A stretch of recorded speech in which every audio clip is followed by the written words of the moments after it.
Question 7.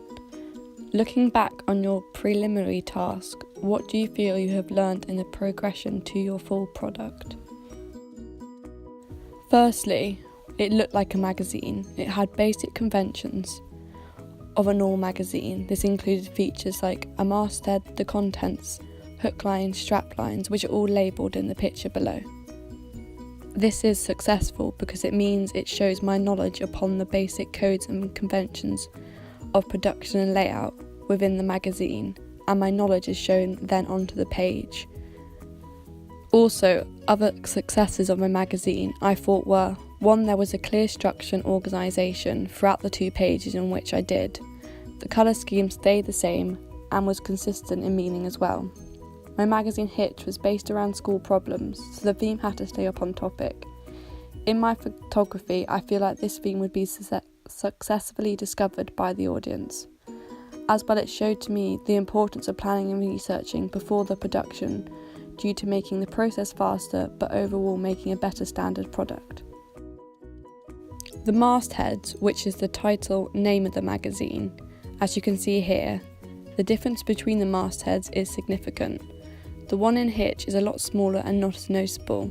However, within the NU magazine, which is my one on the right, it holds a lot more bold and appears to be the most important thing on the page and gets the brand name noticed and recognised, and this branding will stay in the audience's head and they will refer back to it. The layout in which the content features has changed is also noticeable as well. In Hitch, there is a lot of words and description, meaning the storylines get lost into the photo because the audience can't see directly what the articles will be about. But within my new production of NU, the features are a lot shorter and easier to know what the stories are straight away, and this means if the audience wants to read them, they can easily find what is in the magazine. The main hook line is important because it's used to draw readers and the right target audience into the magazine. On the magazine Hitch, the hook line is a lot smaller.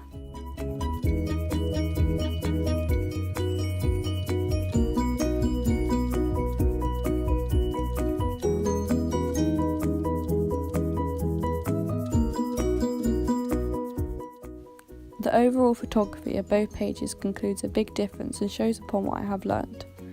Within Hitch, the photos are very minimal and candid for the magazine. Repeating photos and using photos as a way to fill space instead of using them to carry on the stories and show to the audience what is going to be in the magazine. However, I learnt within the production of the music magazine the way to make a powerful photo which is strong and holds the page and represents the model well, and this will carry the magazine further and help with the audience. Within the contents, the objective of the pages is to show off the audience what is in the magazine and the features.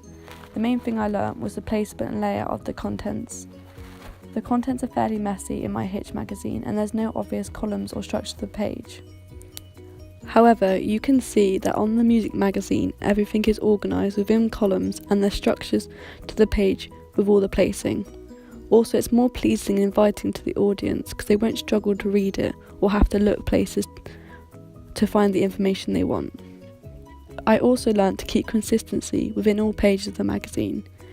In Hitch, I didn't establish a certain branding of the magazine, so there was no image, and the colour palette was bland and didn't stand out and didn't hold a strong presence. However, in NU, I kept the exact same logo with same fonts and colours to create an image for the brand, plus keeping this colour as well as strong and bold for the magazine. Things which could have been improved. Things I've learnt which still could be improved on doing the production for a magazine. Firstly, the importance of taking time to get the shot you want and understanding that sometimes the image you have in your head isn't going to work. When I was doing shooting for both of these magazines, I had an unrealistic image in my head. This is mainly due to things like budget and time and resources, and it took me too long to realise that this image in my head won't be reachable, and this slowed down my time. It needs to be taken into account of having realistic but still strong positive visions which will still work and make your magazine look good. Secondly, I would improve on some of my font choices within my Poll Daddy. These were noticed as some of the least favourite thing, And I agree, in some places they do seem a bit random, but I don't think it distracts from the overall effect. In both magazines, Hitch and NU, fonts weren't top quality, and I need to, within the future, take time to deconstruct fonts from other magazines like XXL and Vibe, and use fonts like this to gain an aesthetically pleasing page to my audience. As we can see on this page on the left of the example of the magazine, the fonts are slightly different to what I used, and it shows a very more hip-hop suited masculine cover, and maybe this would have been more attracted to my target audience.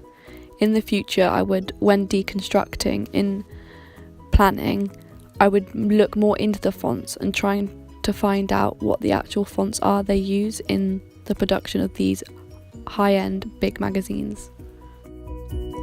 The biggest thing I learned is how important the planning and research was over the course of my construction of the magazine.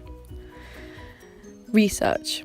This includes aspects of the deconstructions and pre-production poll daddies. I learned how important they were. It helped building your pages a lot easier because you had your ideas and inspiration to go off, and it made you not forget little details which could be vital to a magazine, such as a drop cap at the beginning of the articles. Within deconstructions, also, it gave a clear and precise view on what is to be expected within your pages and the standard which needs to be reached for you to be successful. The pre-production poll daddy I also found very important. It shows what your audience are expecting and what they want, and these are the people in which will buy your magazine, so you need to listen to what they want. Planning. With my production, I had to reshoot some photos due to them not being the level I wanted them. This may not have happened if I thoroughly knew which photos I needed to receive and capture, but within your shots you're never guaranteed it will work out. Planning locations and timing was also very important, because you would need to risk assess every location and make sure times are right, so the location was available and lighting was right due to it being day or night. Overall, what I learned was the more detailed and precise your planning was, and the creator, which could be you, had a strict vision of what was wanted for the magazine, this would lead to a faster process. The easier and quicker the production was because you didn't have to make decisions along the way.